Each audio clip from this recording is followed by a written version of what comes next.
Namaste, good evening everyone. This is Prosenjit and welcome to my YouTube channel. This is my fourth video on voice change, and for that we have to go back a little bit. On my channel I uploaded the third video was on auxiliary verb. Auxiliary verb, as I told you, are of two types. One primary auxiliary verb, another is the modal auxiliary verb, which are also called as defective auxiliary verb. Be verb, am, is, are, was, were, been, then do, did, done, then have, had. These are the primary auxiliary verbs, which are used in the most of the all tenses. But the remaining all, shall, should, will, would, can, could, dare, may, might, dare, need, then we have used, must. All these are the modal auxiliary verbs. Now, all these modal auxiliary verbs in voice change, they make only two choices.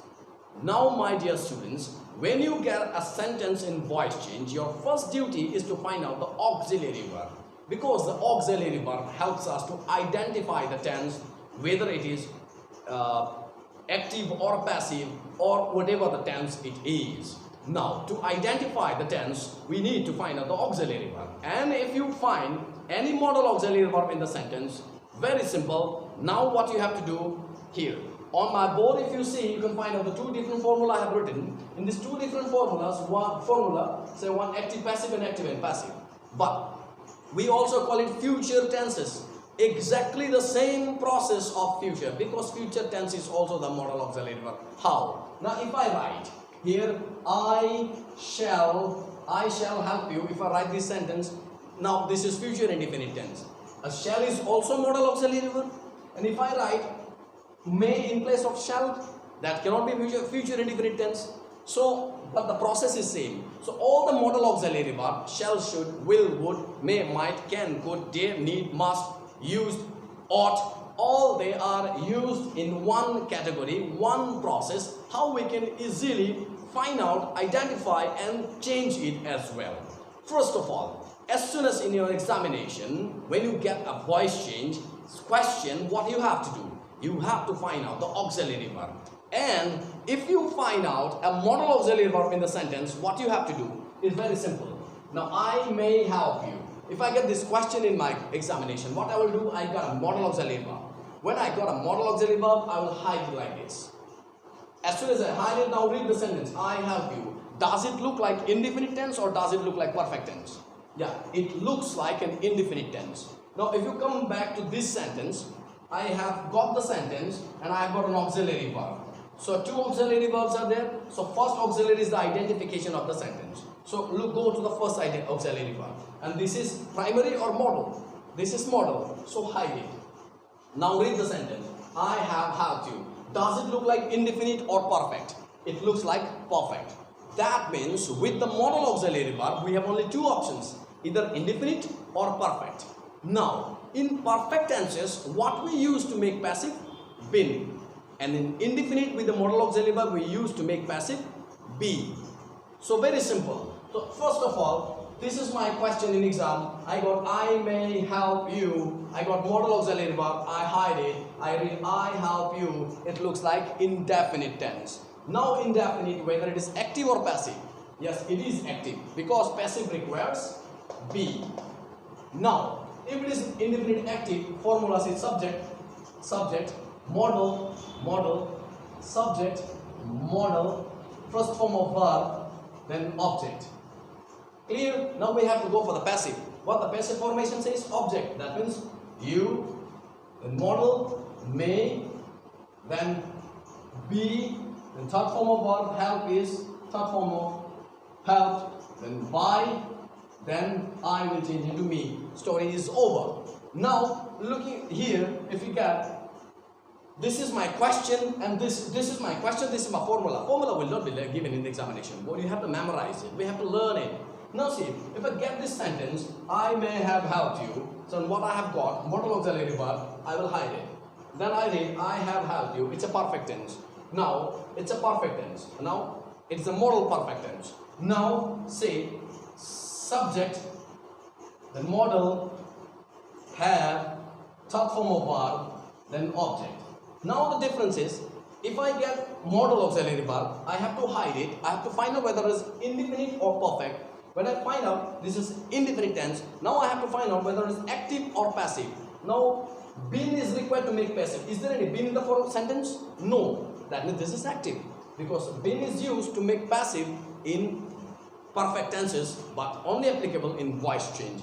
All formula what I explain, the system I explain, I have been explaining, applicable for voice change only. We have to remember this one, because been is used in perfect continuous tenses also, but perfect continuous tense does not have any passive, because the been which is used in perfect continuous tense active cannot be used again in the passive, because been is used to make passive in the perfect tenses, and it is already used in perfect continuous in active.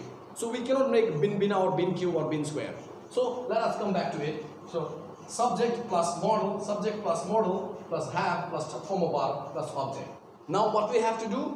Passive formula. Object you, modal same will come, then have, and then perfect tense passive is been, then helped, third form of verb by, and the subject will be me. That's it. Here we come to an end. Now what we have to find out, even if you can't memorize the formula, what you have to do is, if you can't memorize the formula, just look at that. When you get a sentence, may have helped, write may have been helped. May have written, may have been written. May have done, may have been done. Only you have to put been in between. If you write the same thing and been in between, then exchange the place of subject and object, and here by answerably over. Exactly here, may help, may be helped, may write, may be written, may play, may be played, and subject and object will be changed, and in passive we use by. So very simple, we can find out. All modal auxiliary verb we can do the same thing. All modal auxiliary verb. Now, if I see another sentence, if I make, which is very common, for example, I ought to help him. If I get a sentence, I ought to help him. First of all, modal auxiliary verb, story is over, and it is always followed by to. Now, modal auxiliary verb, then I have to hide it. I help him. Indefinite tense, modal indefinite tense. Story is over, and ought does not have any second form and third form. May, might, possible. But if I have to make this passive, what I have to do? Subject, modal, verb, object. Now passive, he, modal, exactly same modal will be used. What is written? Ought, to, and passive is be, third form of verb, help, by, and I will be me. Exactly same. The process remains same. Only to has to be included, because used to and ought to are the modal auxiliary verb which needs to for the completion of the use and the meaning as well. Now here we have come to an end of this modal auxiliary verb, but I will give more examples so that you can easily find it out. Now if I get a question which is of indefinite or interrogative sentence, who can help you? Who can help you? If I get a question like this, same modal auxiliary verb. Now find out whether it is indefinite or perfect. Who can help you? It is indefinite. Now we have to find out whether it is active or passive. This is active. Why? Because be is not used here.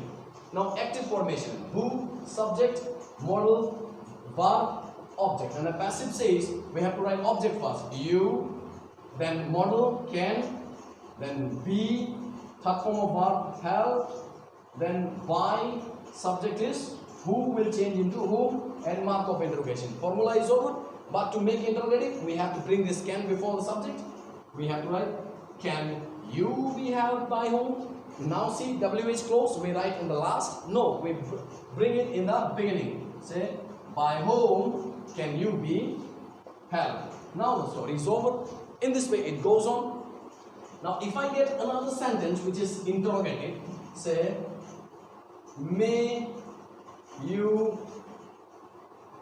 God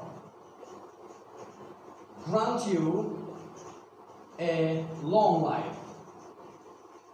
May God grant you a long life. This is an optative sentence.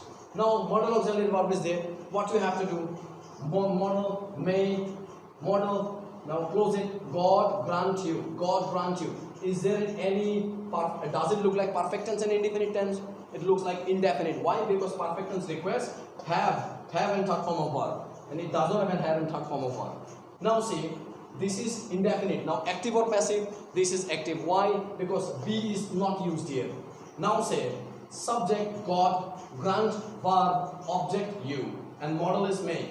And if modal is in the beginning, it will remain same, nothing will change. It will, modal never changes its place as well as its form. Now say, so may, then we have to bring object first, you, then passive is be, object, modal. So here object should come here and it should come here. But I have written before. Why? Because it is optative sentence.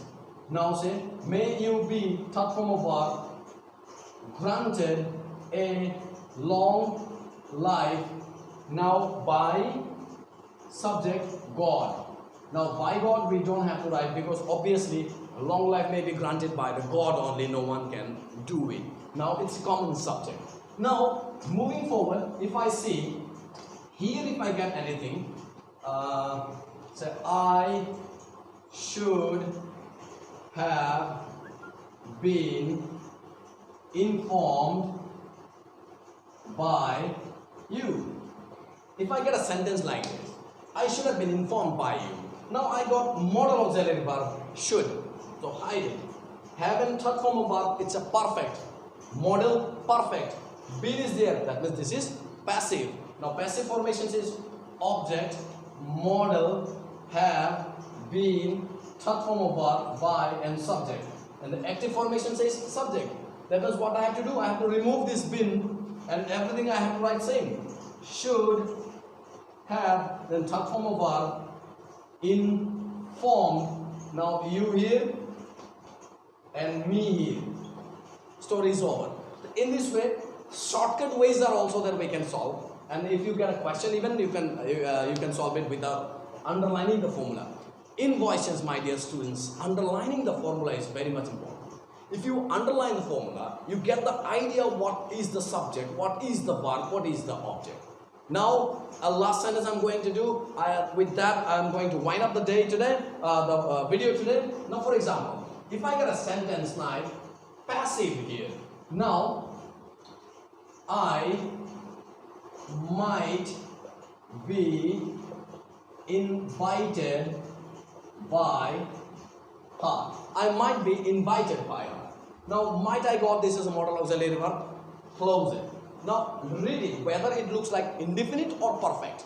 It is indefinite. Why? Because perfect requires have and third form of verb. Now, it is indefinite. Now, question comes whether it is active or passive. It is active. No, it is passive because be is used here and be is used in the passive of all modal auxiliary verb. You can call it future indefinite and future perfect. Exactly same. But when I change should, that cannot be future indefinite or future perfect. If I write shall, that can be called as future perfect tense. Now say modal, so object I got, modal I got, be, third form of verb, then by, then subject. If you don't remember the formula, if you don't recall the formula, if you can't memorize the formula, what you have to do is, might be invited, you write might invite. Present form will come, might invite. Now, subject and object this side, her will become she, object me. She might invite me. Now, story ends here. Now, my dear friends, we have come to an end of the modal auxiliary verb voices. I hope you have liked it. If you like, please share, and if you like, please subscribe to my channel, and you will get the more notification regarding more videos. Now, after this voice change, I'm going to upload the videos on narration, that is direct and indirect speeches. Then we will go further on preposition, determiner, then many more to come. So your cooperation and message, your cooperation is expected. I hope you have liked the channel, liked the video, and please do subscribe and press the bell icon. Thank you. Have a nice day.